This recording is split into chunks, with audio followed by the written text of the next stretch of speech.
Class 10 में पढ़ने वाले हर एक बच्चे को ये परेशानी होती है कि जब हम YouTube के ऊपर जाते हैं और किसी भी एक मैथ्स के चैप्टर के छोटे से वीडियो को ढूंढते हैं कि थोड़ा सा हम जल्दी जल्दी रिवाइज कर दें, तो वहां पे हमें इस तरह का कोई वीडियो मिलता ही नहीं है।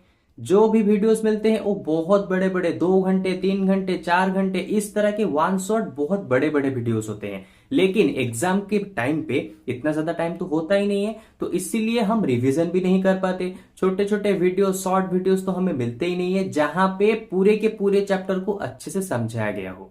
तो इसी चीज को ध्यान में रख के हम लोगों ने यहाँ पे लिमिट्स एजुकेशन में स्टार्ट हुआ है क्या, 30 minute series of the class 10 all chapters. तो इसमें क्या होगा ना, हम क्लास 10 के जितने भी सारे चैप्टर्स हैं मैथ्स के, उन सभी चैप्टर्स को 30 मिनट्स के अंदर खत्म करने की कोशिश करेंगे विद द बेसिक कॉन्सेप्ट। ऐसा नहीं है कि 30 मिनट्स के अंदर खत्म करेंगे तो बहुत सारे कॉन्सेप्ट को छोड़ देंगे, ऐसा बिल्कुल भी नहीं होने वाला। हम पूरा ही हर एक कॉन्सेप्ट को यहाँ पे समझेंगे और उसके साथ उससे रिलेटेड कुछ क्वेश्चन भी यहां पर करेंगे। ओके, तो देखो सबसे पहले मैं अपना इंट्रोडक्शन दे देता हूं। सो हेलो एवरीवन, मैं हूं आप सभी के प्यारा राकेश भैया, और आज हम स्टार्ट करने वाले हैं 30 मिनट्स के अंदर क्वाड्रेटिक इक्वेशन वाला चैप्टर, जो कि तुम्हारा क्लास 10 का चैप्टर है।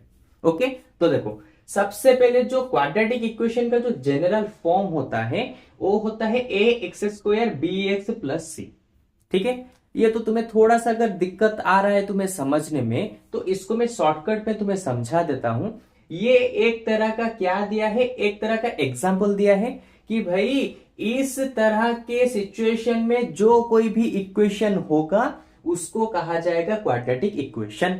जैसे कि एग्जाम्पल के लिए मैं लिख देता हूं 3x² plus 7x plus 3 equal to 0। तो देखो ये हूबहू मिल रहा है या फिर नहीं। यहां पे a की जगह पर है 3, b की जगह पर है 7 और c का मतलब होता है कांस्टेंट, तो यहां पे है कांस्टेंट की जगह पे 3 यानी कि एक नंबर। तो ये हो गया हमारे क्वाड्रेटिक इक्वेशन। तो इस फॉर्मेट में जो कोई भी इक्वेशन होगा उसको क्वाड्रेटिक इक्वेशन कहा जाएगा। ओके, अच्छा अब तुम सोचोगे कि सर हमारे पास मान लो बहुत सारे, एग्जाम्पल के लिए मैं लेता हूं 3s² plus 3 equal to 0, 7x plus 6 equal to 0, 3x² equal to 0, 7x to the power 3 plus 2 plus 3s² equal to 0। अगर हमारे पास इस तरह के बहुत सारे इक्वेशंस हैं तो हमें यहाँ पे पता कैसे चलेगा कि कौन सा वाला क्वाड्रेटिक इक्वेशन है, कैसे हम पता लगाएंगे? इसका सिंपल सा सॉल्यूशन क्या है, तुम्हें बस चेक करना है डिग्री कहां पे 2 होगा। यानी कि इसको याद रखो, अगर तुम्हारे पास अगर किसी भी इक्वेशन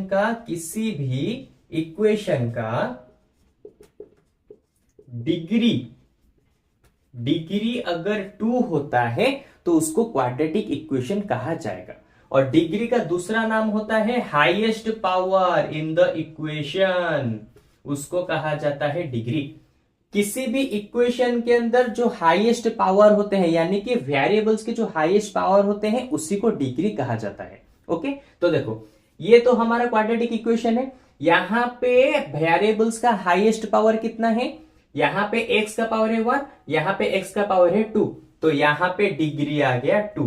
तो देखो मैंने कहा था जहां पे डिग्री 2 होगा उसको क्वाड्रेटिक इक्वेशन कहा जाएगा। सेम चीज इसको चेक करो, इसका डिग्री कितना है बताओ। इसका डिग्री यहाँ पे वेरिएबल्स का पावर हाईएस्ट 2 होना चाहिए। देखो यहाँ पे वेरिएबल्स का पावर कितना है 2, तो इसका भी डिग्री हो गया 2। अगर डिग्री 2 है तो इसका मतलब ये हमारा एक क्वाड्रेटिक इक्वेशन बन गया। इसका डिग्री चेक करो, यहां पे वेरिएबल्स कहां पे है, यहां पे है, तो इस वेरिएबल का पावर कुछ नहीं लिखा तो इसका मतलब यहां पे 1 है। हमेशा याद रखो अगर वेरिएबल्स का पावर कुछ नहीं होता है उसका मतलब उस पावर का वैल्यू हो जाएगा 1, यानी कि x का पावर यहां पे है 1, तो इसका मतलब डिग्री हो गया यहां पे 1। लेकिन मैंने कहा था जहां पे डिग्री 2 होगा उसी को क्वाड्रेटिक इक्वेशन कहा जाएगा, तो इसका मतलब ये हमारा क्वाड्रेटिक इक्वेशन नहीं है। ओके, अब इसको चेक करते हैं। यहां पे एक वेरिएबल है, इस वेरिएबल का हाईएस्ट पावर कितना है 2, तो देखो इसका मतलब डिग्री हो गया 2। अगर डिग्री 2 हो गया तो ये भी हमारा एक क्वाड्रेटिक इक्वेशन बन गया। अब यहाँ पे चेक करो, यहाँ पे वेरिएबल्स का हाईएस्ट पावर कितना है, यहाँ पे वेरिएबल्स, यहाँ पे x का पावर है 2 और यहाँ पे x का हाईएस्ट पावर है 3। तो इसका मतलब इसके अंदर x का हाईएस्ट पावर कितना हुआ, हाईएस्ट पावर हो गया 3। और हमें पता है हाईएस्ट पावर जो होता है डिग्री वही होता है, तो इसका मतलब यहाँ पे डिग्री भी हो गया 3। तो देखो मैं ऑलरेडी बता चुका हूं, if the equation have the degree equal to 2 then यहां पे हम इसको कह सकते हैं ये एक क्वाड्रेटिक इक्वेशन होगा। लेकिन यहां पे तो डिग्री 3 है, तो इसका मतलब ये एक क्वाड्रेटिक इक्वेशन बन ही नहीं सकता। तो हमें यहां से पता चल गया कि क्वाड्रेटिक इक्वेशन को कैसे हम पहचान सकते हैं और बता सकते हैं। इस तरह के बहुत सारे क्वेश्चन होते हैं जहां पे तुम्हें 1 मार्क का क्वेश्चन आया होगा, तुम्हें 4-5 ऑप्शन दिए होंगे और तुम्हें बताना होगा कि बताओ भाई इसमें से क्वाड्रेटिक इक्वेशन कौन से हैं, तुम्हें वहां पे चूज करना है। ओके, तो चलो सबसे पहला जो पार्ट था कि क्वाड्रेटिक इक्वेशन किसको कहा जाता है उसको हमने अभी सॉल्व कर लिया, ये खत्म हो चुका है। देन अभी चलेंगे नेक्स्ट पार्ट के ऊपर जहां पे हम देखेंगे कि भाई ये क्वाड्रेटिक इक्वेशन जो होता है उससे हमें फायदा क्या, उससे हम करते क्या है। ओके, चलो सबसे पहले जल्दी जल्दी इसको लिख दो, उसको लिखने के बाद मैं अभी नेक्स्ट पार्ट को स्टार्ट करता हूं। चलो चलो चलो जल्दी जल्दी लिखो, जल्दी जल्दी लिखो। तो देखो अब बात आती है कि जो क्वाड्रेटिक इक्वेशन होते हैं इनके अंदर हमें करना क्या होता है। सबसे पहले देखो, मान लो तुम्हारे पास एक इस तरह का क्वाड्रेटिक इक्वेशन है, तो यहां पे तुम क्या करोगे, याद रखो हर एक क्वाड्रेटिक इक्वेशन में हमारा पहला जो काम होता है वो होता है एक्स के वैल्यूज को ढूंढना। ठीक है, एक्स के वैल्यूज यानी कि यहां पे जो देख रहे हो ना जीरोस, ठीक है, जीरोस का मतलब जो होता है एक्स के वैल्यूज का मतलब वही होता है, यानी कि एक्स का वैल्यू जो होगा उसी का दूसरा नाम होता है जीरोस। इस चीज को याद रखो, बहुत सारे बच्चे इसी में कंफ्यूज होते हैं कि भाई जीरोस का मतलब क्या है, एस क्यों लगा। अगर यहां पे सिर्फ जीरो लिखना था तो एस क्यों लगा, इसके बारे में भी बताऊंगा। लेकिन उससे पहले याद रखो हर एक क्वाड्रेटिक इक्वेशन में हमारा सबसे पहला काम होता है एक्स के वैल्यूज को ढूंढना। ओके, अच्छा अब एक्स के वैल्यूज को ढूंढना, इसका मतलब क्या है, एक्स का तो एक वैल्यू भी हो सकता है, मैं वैल्यूज वैल्यूज जीरोस जीरोस ये क्यों कह रहा हूं, क्योंकि हर एक क्वाड्रेटिक इक्वेशन में एक्स के दो दो वैल्यूज निकलते हैं, इसको याद रखो। तुम्हारे पास कोई भी एक क्वाड्रेटिक इक्वेशन हो वहां पे तुम्हें जो एक्स या फिर जो वेरिएबल्स होगा उसके दो आंसर्स तुम्हें मिलेंगे। ठीक है, इस चीज को याद रखो, every quadratic equation have only two, क्या हो जाएंगे, ओनली टू सॉल्यूशन या फिर ओनली टू जीरोस। ठीक है, ओनली टू जीरोस या फिर उसको सॉल्यूशन भी बोलते हैं या फिर उसको रूट्स भी बोलते हैं। ठीक है, याद रखो, या फिर उसको आंसर भी कह सकते हैं या फिर उसका एक्स वैल्यूज भी कह सकते हैं। ठीक है, देख रहे हो कितना सारा, एक ही चीज एक ही है, यानी कि एक्स का वैल्यू, उसके लिए कितने अलग अलग नाम यहां पे यूज होते हैं, इसको ध्यान रखना। क्वाड्रेटिक इक्वेशन मतलब कि एक्स के तुम्हें वैल्यू ढूंढने हैं, बात खत्म। यहां पे चाहे कोई भी नेम दिया हो तुम्हें इससे कुछ भी लेना देना नहीं है। इसी में बहुत ज्यादा बच्चे डाउट्स होते हैं, उनका कंफ्यूजन होता है कि भाई आंसर निकालो इसका क्या मतलब होता है, रूट्स निकालो इसका क्या मतलब होता है। इन सभी का मतलब होता है कि यहां पर जो वेरिएबल्स है उनके वैल्यू को तुम्हें निकालना है। ओके, तो ये तो हम समझ गए कि हमें क्वाड्रेटिक इक्वेशन में करना क्या होता है, एक्स के वैल्यूज को निकालने होते हैं। अब हम देखेंगे कि कैसे निकालते हैं एक्स के वैल्यू को। ओके, तो देखो एक्स के वैल्यू को यानी कि एक्स के जो जीरोस होते हैं उसको निकालने के लिए यहां पे दो तरह के हमारे पास मेथड है। ओके, सबसे पहला जो मेथड है इसको कहा जाता है splitting the middle term, splitting the middle term, और इसका दूसरा भी एक और नाम है जिसको कहा जाता है फैक्टराइजेशन। याद रखो ये सब नेम। ठीक है, सबसे पहला जो मेथड है उसको कहा जाता है स्प्लिटिंग द मिडिल टर्म, या फिर इसका दूसरा भी नाम है फैक्टराइजेशन मेथड, और दूसरा वाला जो मेथड है इसको कहा जाता है डिस्क्रिमिनेंट मेथड, डिस्क्रिमिनेंट मेथड। तो इन्हीं दोनों मेथड्स का तुम यूज करके यहाँ पे एक्स के जो वैल्यूज कहा जाता है या फिर एक्स के जो जीरोस बोलते हो उनको तुम निकाल पाओगे। ओके। और यहाँ पे एक इंटरेस्टिंग चीज जान लो, यहाँ पे ये जो दो दो मेथड्स देख रहे हो, मान लो तुम्हारे पास एक इस तरह का क्वेश्चन दिया है। ओके। अगर तुम इस मेथड को यूज करके इसको सॉल्व करोगे यानी कि एक्स के वैल्यूज निकालोगे तो यहाँ पे एक्स का वैल्यू जो आएगा इस मेथड को यूज करने पर भी एक्स का वैल्यू सेम टू सेम होगा, चेंज नहीं होगा। ये भी बहुत सारे बच्चों को डाउट्स आते हैं, क्या मैं अगर इस वाले मतलब कि इस वाले फॉर्मूला को अगर यूज करूं तो यहाँ पे क्या एक्स का वैल्यू अलग आएगा और इसको यूज करने पे यहाँ पे क्या एक्स का वैल्यू अलग आएगा? ऐसा कुछ भी नहीं है। एक्स का वैल्यू हमेशा यानी कि जो जीरोस होता है इसके जीरोस यानी कि इसके जो आंसर होते हैं एक्स के वैल्यूज हमेशा सेम रहेंगे, चाहे तुम इसको यूज करो लेकिन या फिर तुम इसको यूज करो। Okay.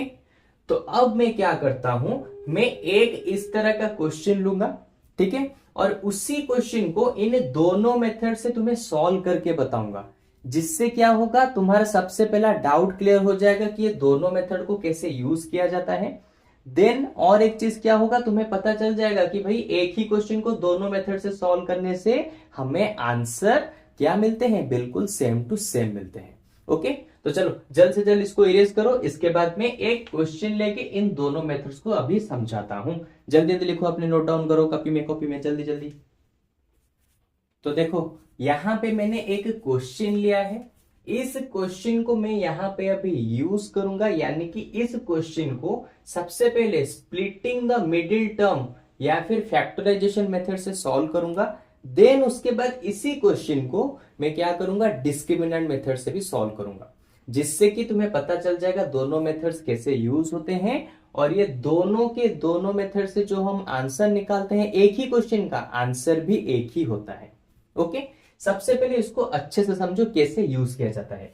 Splitting the middle term यानी कि एक्स के पास जो नंबर है उसको तुम्हें स्प्लिट करना है। स्प्लिट यानी कि दो पार्ट्स में अलग अलग कर देना है। ओके। मैं लेट करता हूं, यहां पे मैंने अलग अलग करके दो नंबर्स को ले लिया, इसको मैं समझाने के लिए लिख रहा हूं, तुम्हें इसे एग्जाम पेपर के ऊपर कॉपी के ऊपर लिखने की जरूरत नहीं। हाँ, कॉपी के ऊपर अभी लिख सकते हो नोट्स के ऊपर, लेकिन एग्जाम में ऐसा मत लिखना, बस मैं तुम्हें समझाने के लिए बता रहा हूं। ओके। देखो यहां पे इसने दिया है स्प्लिटिंग द मिडिल टर्म, यानी कि मिडिल में जो टर्म है इसको तुम्हें ऐसे दो पार्ट्स में डिवाइड करना है। अच्छे से मेरी बात सुनो, इस नंबर को तुम्हें ऐसे दो पार्ट्स में डिवाइड करना है, जिसको एडिशन करते ही वही 5 आएगा। अच्छे से याद रखो, उन दोनों को एडिशन करते ही वही 5 आएगा और उन दोनों को मल्टीप्लाई करते ही फर्स्ट और लास्ट जो नंबर्स हैं उनके मल्टीप्लिकेशन के साथ इक्वल होगा।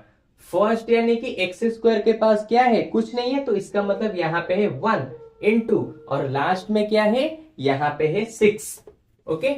यहां से अच्छे से याद रखो, तुम्हें इस मिडिल नंबर को ऐसे दो पार्ट्स में डिवाइड करना है, अलग अलग करना है, जिनको ऐड करोगे तो वही वापस से 5 आएगा और उन्हीं दोनों को मल्टीप्लाई करोगे। देखो मल्टीप्लाई करोगे तो फर्स्ट और लास्ट में जो नंबर है उनके मल्टीप्लिकेशन के साथ इक्वल होगा।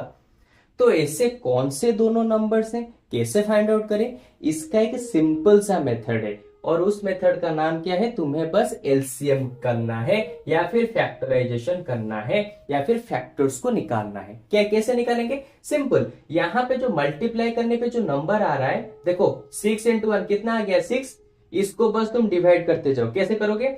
2 से होगा तो बचा कितना? 3, फिर हो जाएगा 3 से, बचा कितना? 1।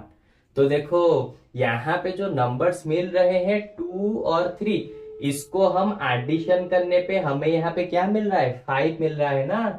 देखो मैंने पहले ही कहा था हमें से दो नंबर चाहिए जिसको ऐड करेंगे तो 5 आएगा और उन्हीं दोनों नंबर्स को अगर हम मल्टीप्लाई करेंगे तो इन दोनों के मल्टीप्लिकेशन के साथ इक्वल होगा। तो देखो 2 प्लस 3 आ रहा है 5। देखो 2 प्लस 3 हो गया 5।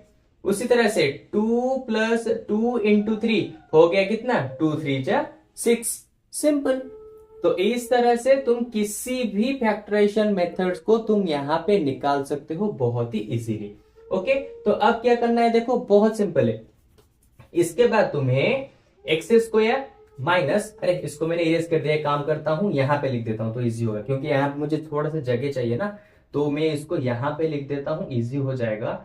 3 से कैंसिल करूंगा तो 2, देन 2 से कैंसिल करूंगा तो 1। ओके, अच्छा अब मैं क्या करूंगा, इस 5 की जगह पे मैं लिख दूंगा क्या, ये जो दोनों नंबर्स मुझे मिले हैं 2 प्लस 3 लिख दिया। उसके बाद 5 की जगह पे लिख दिया, उसके साइड में क्या था x, उसके साइड में था 6 इक्वल टू 0।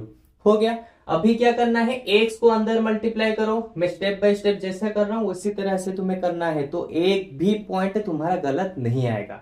कभी भी तुम ऐसा मत करना, अगर तुम्हें इसके बारे में अभी पता है तो बता देता हूं, डायरेक्ट माइनस को मल्टीप्लाई कर दो अंदर, फिर डायरेक्ट एक्स को मल्टीप्लाई कर दो अंदर, ऐसा कभी मत करना, नहीं तो गलत हो जाएगा। ओके, स्टेप बाय स्टेप, मैं पहले x को मल्टीप्लाई करता हूं अंदर, तो अंदर आ जाएगा 2x प्लस 3 इंटू एक्स, हो गया 3x। तो लो x का काम खत्म, x को मैंने यहां पे मल्टीप्लाई कर दिया।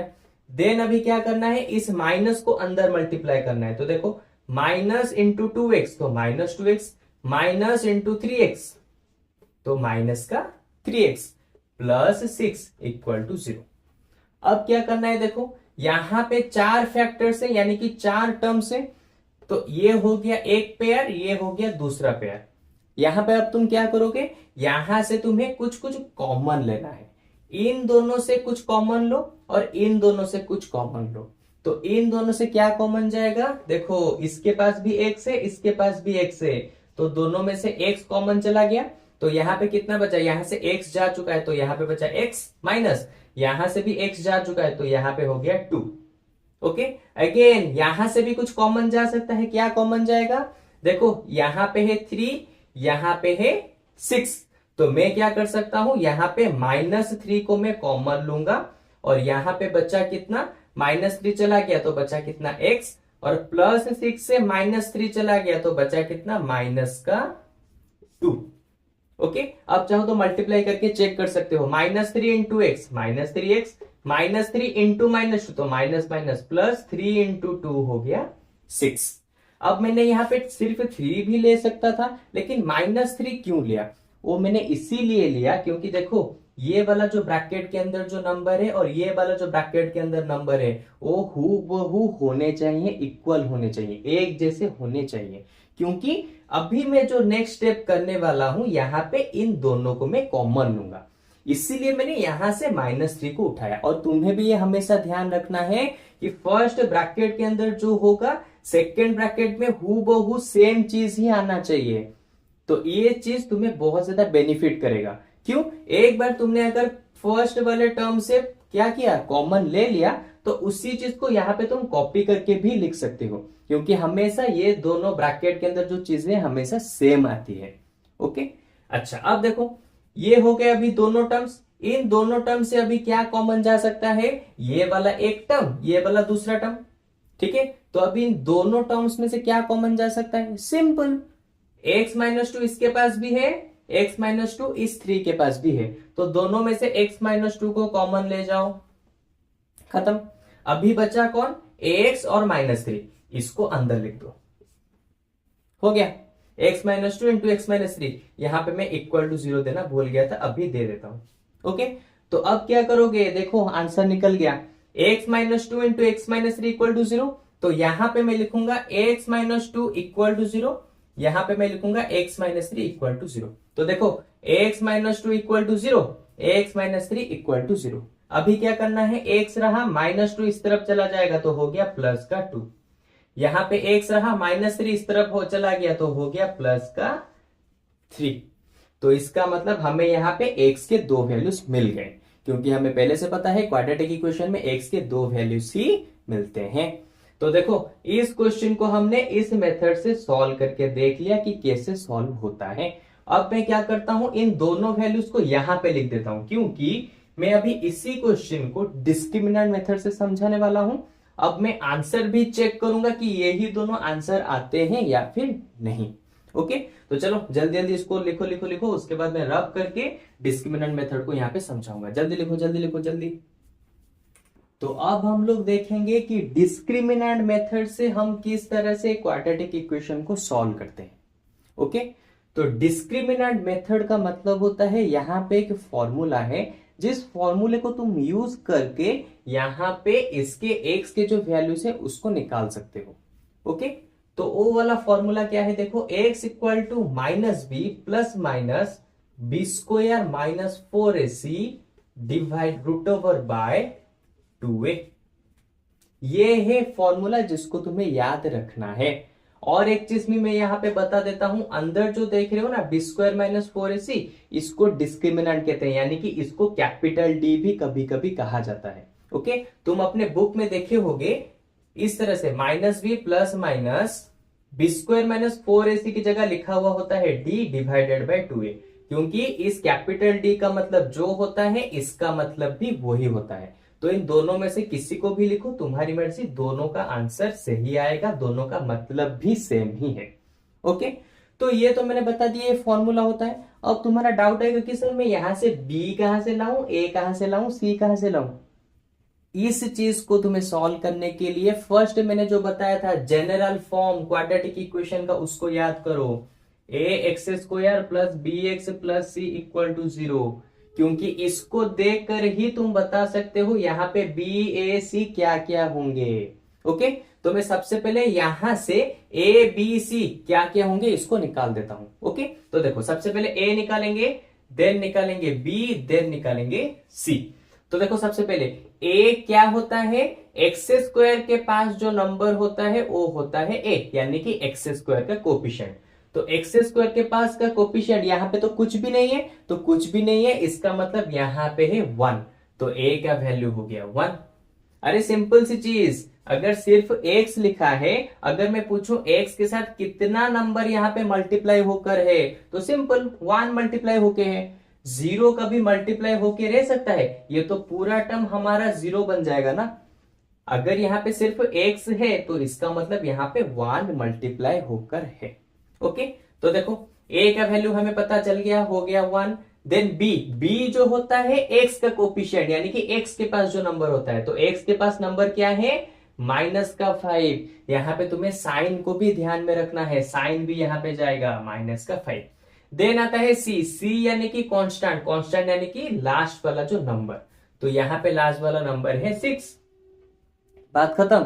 अभी बस हमें इस नंबर को यहाँ पे पुट करना है। देखो माइनस ऑफ बी का वैल्यू कितना है, -5, बस यहाँ पे पुट करो, minus of -5 plus minus b square यानी कि -5 का स्क्वायर माइनस 4 इंटू ए का वैल्यू कितना है 1 इंटू सी का वैल्यू कितना है 6 डिवाइडेड बाय 2 इंटू ए का वैल्यू कितना है 1। देखा कितना इजी है, माइनस इंटू माइनस हो गया प्लस, प्लस माइनस ये हो जाएगा -5 का स्क्वायर होता है 25 माइनस 4 6 24 डिवाइडेड बाय 2 इंटू 1 यानी कि 2।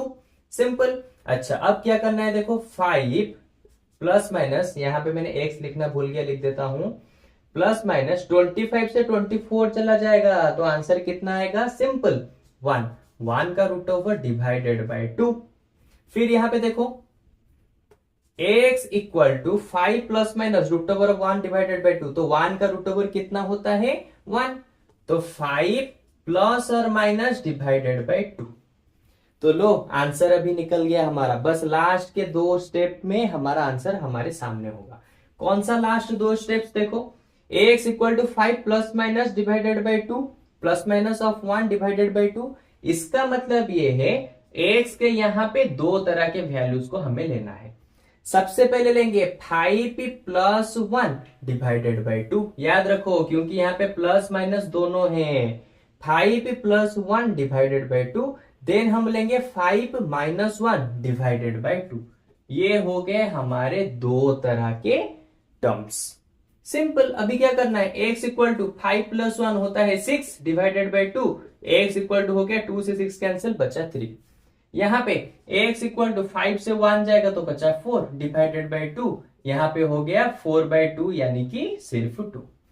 तो देखो मैंने पहले ही कहा था इसके फर्स्ट मेथड में जो फैक्टराइजेशन मेथड है उसमें भी हमें 2 और 3 मिले थे, यहां पर भी हमें 2 और 3 दोनों रूट्स यानी कि दोनों आंसर यानी कि दोनों वैल्यूज यानी कि दोनों सोल्यूशन चाहे कुछ भी कह लो इस क्वाड्रेटिक इक्वेशन के यहां पे हमें मिल गए। देखा कितना ज्यादा सिंपल था, बहुत ही सिंपल इक्वेशन था। यानी कि ये मतलब कि अब मुझे लगता है कि तुम ये समझ ही चुके होगे कि भाई ये क्वाड्रेटिक इक्वेशन में कुछ भी नहीं है। तो इसी के साथ जल्दी जल्दी जल्दी जल्दी लिखो इसे। इसके बाद एक और छोटा सा कॉन्सेप्ट बाकी है, उसको समझाऊंगा और उससे रिलेटेड एक क्वेश्चन भी कराऊंगा। ओके चलो जल्दी जल्दी जल्दी जल्दी लिखो लिखो लिखो लिखो। तो देखो यहां पे एक और नया कॉन्सेप्ट आ चुका है जिसका नेम है डिस्क्रिमिनेंट। डिस्क्रिमिनेंट यानी कि नेचर ऑफ रूट्स। बताऊंगा इसके बारे में, मैं भी बताऊंगा नेचर ऑफ रूट्स का मतलब क्या होता है, कैसे क्या करते हैं, सब बताऊंगा। नेचर ऑफ रूट्स यानी कि मान लो तुम्हारे पास है कि इस तरह का इक्वेशन दिया है, ठीक है, इक्वल टू 0। यहां पे वो तुम्हें क्वेश्चन पूछेगा कि भाई यहां पे एक्स का तुम्हें वैल्यू निकालने की जरूरत नहीं है, वैल्यू मत निकालो, नहीं चाहिए मुझे वैल्यू, लेकिन बस बताओ यहां पे एक्स के जो वैल्यूज निकलेंगे, जो अलग अलग जो वैल्यूज जो निकलेंगे, क्या वो डिफरेंट डिफरेंट होंगे या फिर इक्वल होंगे या फिर निकलेंगे ही नहीं। इसको कहा जाता है नेचर ऑफ रूट्स। ये है रूट्स, एक्स के वैल्यू को रूट्स कहा जाता है, ऑलरेडी मैं बता चुका हूं।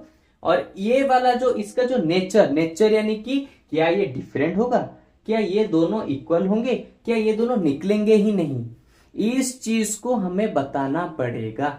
और वो भी इसको बिना सॉल्व किए, यहां पे एक्स के वैल्यूज को बिना निकाले हमें ये बताना पड़ेगा कि भाई एक्स के जो वैल्यूज आएंगे क्या वो अलग अलग होंगे या फिर इक्वल होंगे या फिर निकलेंगे ही नहीं। और इसी चीज को फाइंड आउट करने के लिए कि यहाँ पे जो आंसर होगा वो किस तरह का होगा, इसी को फाइंड आउट करने के लिए हम यूज करते हैं डिस्क्रिमिनेंट को। डिस्क्रिमिनेंट यानी कि क्या है वो, अभी मैंने बताया जो फॉर्मूला तुम्हें बताया था डिस्क्रिमिनेंट मेथड, उसके अंदर जो ये वाला पार्ट है ना बी स्क्वायर माइनस 4ac, इसी पार्ट को हम कहते हैं डिस्क्रिमिनेंट यानी कि कैपिटल डी से इसको डिनोट करते हैं, जो कि मैं ऑलरेडी अभी तुम्हें बता चुका हूं कि तुम्हारे बुक में इसकी जगह पे डी भी कभी कभी लिखा हुआ हो सकता है। ओके अच्छा, तो अब देखो इससे हमें फायदा क्या होगा, हमें बस क्या करना है, यहां पे कोई भी अगर इक्वेशन दिया है और उसने पूछा है कि भाई रूट्स क्या हो गई है, इसके नेचर बताओ, इसके रूट्स के नेचर बताओ, तो हमें क्या करना है, ए बी सी तीनों के वैल्यूज को निकालो, यहां पे जहां कहीं भी जरूरत है इसको पुट करो। पुट करने के बाद यहां पे हमें कुछ आंसर आएगा, ठीक है, नंबर्स में आंसर आएगा। तो उसी नंबर्स को देख के हम बता सकते हैं कि यहां पे जो वैल्यूज आएंगे, जो सोल्यूशन आएंगे वो डिफरेंट होंगे या फिर इक्वल होंगे या फिर आएंगे ही नहीं। तो कैसे तुम्हें पता लगेगा, यहां पे मैं ऑलरेडी लिख दिया हूं। अगर यहां पे इस इक्वेशन के नंबर्स को पुट करने के बाद अगर डी का वैल्यू 0 से बड़ा होता है, अगर डी का वैल्यू 0 से बड़ा होता है, तो यहां पे जो रूट्स यानी कि एक्स के जो वैल्यूज होंगे वो रियल एंड डिस्टिंक्ट होंगे। रियल एंड डिस्टिंक्ट यानी कि उसके आंसर निकलेंगे, और वो डिस्टिंक्ट यानी कि डिफरेंट डिफरेंट होंगे, अलग अलग होंगे। इस वर्ड्स को थोड़ा सा अच्छे से याद रखो। वहीं पे अगर इसको सॉल्व करते करते डी का वैल्यू मेरा निकल जाए इक्वल टू 0 के साथ, यानी कि यहां पे अगर 0 आ जाए तो इसका मतलब इसके जो आंसर्स होंगे वो रियल होंगे, रियल यानी कि इसके आंसर्स निकलेंगे, लेकिन वो दोनों इक्वल होंगे, ये दोनों के दोनों आंसर इक्वल होंगे। कब होंगे, अगर उस क्वेश्चन से हमने जो पुट किया है अगर वो डिस्क्रिमिनेंट के साथ वो 0 हो जाए, वो डिस्क्रिमिनेंट इक्वल टू 0 हो जाए, तो इसका मतलब इसका जो आंसर होगा वो दोनों इक्वल होंगे। वहीं पे अगर डी का वैल्यू 0 से छोटा आ जाए तो यहां पे आ जाएगा roots are not real. Not real यानी कि यहाँ पे जो रियल रियल लिख रहा है, यहाँ पे थोड़ा समझ में आ रहा है, रियल यानी कि रियल नंबर की बात कर रहा है। यहां पे उसने दिया है अगर डी का वैल्यू 0 से छोटा होगा, 0 से देखो अगर छोटा होगा डी का वैल्यू, यहाँ पे रूट्स जो होंगे रियल नहीं होंगे। रियल नहीं होंगे यानी कि वो एक इमेजिनरी नंबर होंगे, यानी कि एक तरह से ये भी समझ लो कि तुम्हें आंसर मिलेंगे ही नहीं अगर डिस्क्रिमिनेंट 0 से छोटा मिलता है तो। ओके, क्योंकि इमेजिनरी नंबर वगैरह अभी तुम्हारा नहीं आया है, इसलिए मैं तुम्हें शॉर्टकट में बता रहा हूं, रूट्स आर नॉट रियल, इसका मतलब होता है आंसर नहीं आएंगे। रूट्स रियल एंड इक्वल, इसका मतलब रूट्स जो आएंगे लेकिन वो इक्वल इक्वल आएंगे। कभी कभी ऐसा भी होता है एक्स के जो वैल्यूज होते हैं वो दोनों एक दूसरे के साथ इक्वल होते हैं, कभी कभी दोनों डिफरेंट भी होते हैं, जो कि अभी मैं क्वेश्चन करके तुम्हें समझा चुका हूं। ओके, तो इसको कहा जाता है हमारा डिस्क्रिमिनेंट नेचर। ओके, या फिर नेचर ऑफ रूट्स। तो अब हम लोग चलते हैं इसी के ऊपर एक क्वेश्चन करेंगे और फिर देखेंगे कि इस चीज से हमें क्या फायदा होता है। ठीक है, तो चलो जल्दी जल्दी इस वाले कॉन्सेप्ट को जल्दी अपने नोट कॉपी में लिखो, उसके बाद नेक्स्ट इसके ऊपर एक क्वेश्चन करेंगे। ओके, जल्दी लिखो जल्दी लिखो। तो देखो यहां पे एक क्वेश्चन दिया है, find the nature of the roots without solving. यहां पे क्वाड्रेटिक इक्वेशन दिया है, इसने बताया है कि, इसने पूछा है कि यहां पे जो आंसर आएंगे यानी कि यहां पे जो रूट्स होंगे, रूट्स यानी कि यहां पे जो एक्स के वैल्यूज होंगे चाहे कुछ भी कह लो, तो वो जो वैल्यूज यानी कि वो जो रूट्स होंगे उनका नेचर कैसा होगा। नेचर यानी कि क्या वो इक्वल होंगे दोनों वैल्यूज, क्या वो डिफरेंट डिफरेंट होंगे, या फिर वो वैल्यूज निकलेंगे ही नहीं, इस चीज को हमें बताना है। लेकिन इसके आंसर्स को बिना निकाले यानी कि एक्स के वैल्यू को बिना निकाले हमें बताना है वो वैल्यू किस तरह का होगा, इसको समझो। ओके, तो सिंपल, यहां पे ए बी सी के पहले वैल्यू को निकाल दो। ए बी सी कंपेयर करेंगे तो एक्स स्क्वायर के पास जो नंबर होता है वो हो जाता है क्या, हमारा ए का वैल्यू। एक्स के पास जो नंबर होता है वो होता है हमारे बी का वैल्यू, और सी यानी कि सिर्फ नंबर जो होता है कांस्टेंट। खत्म। अभी देखो हमारा फॉर्मूला क्या होता है नेचर को फाइंड आउट करने का, बी स्क्वायर माइनस 4ac, यानी कि d equal to b square minus 4ac। खत्म। अभी क्या करना है, देखो d रह गया, बी स्क्वायर यानी कि -1 का स्क्वायर, बस यहाँ पे पुट करते जाओ, -4 इंटू ए यानी कि 1, c यानी कि 2। इसके बाद हो गया d, -1 का स्क्वायर हो जाएगा 1, माइनस 4 1 जा 4, 4 2 जा 8। खत्म। d यानी कि 1 माइनस 8 यानी कि हो जाएगा माइनस का 7। तो देखो d का वैल्यू यहां पे क्या निकला, 0 से छोटा निकला है d का वैल्यू। अच्छे से देखो d का वैल्यू निकला है -7, यानी कि d यहां पे 0 से छोटा हो गया। अगर यहां पे 0 से छोटा निकला है तो हमारा कंडीशन क्या कहता है, रूट्स आर नॉट रियल। तो यहां पे तुम्हें देयरफॉर में लिखना है here roots are not real. ये हो गया हमारा, इस तरह से हम फाइंड आउट कर सकते हैं कि नेचर ऑफ रूट्स कैसा होगा। ओके, तो देखो ये पूरा का पूरा हमारा क्वाड्रेटिक इक्वेशन के अंदर जो भी सारे कॉन्सेप्ट थे वो आज की क्लास में पूरा खत्म हो गए, और कोई भी कॉन्सेप्ट बाकी नहीं है, सब कुछ मैंने खत्म कर दिया यहाँ पे। लेकिन हाँ, इसके रिलेटेड बहुत सारे डिफरेंट डिफरेंट क्वेश्चन है। अगर तुम्हें वो सारे क्वेश्चन के ऊपर चाहते हो कि मैं वीडियो बनाऊं तो इसी का वीडियो के कमेंट सेक्शन में जल्द से मुझे बताओ, तो मैं क्या करूंगा इसी चैप्टर के ऊपर एक नया लेंथी सा वीडियो यानी कि एक बहुत ही अच्छा सा वीडियो लेके आऊंगा, जहां पे मैं सिर्फ इसी चैप्टर के डिफरेंट डिफरेंट क्वेश्चन को तुम्हें सॉल्व करा के दिखाऊंगा, जिससे कि तुम्हारे डाउट्स जो भी अगर बचे होंगे तो क्लियर हो जाएंगे।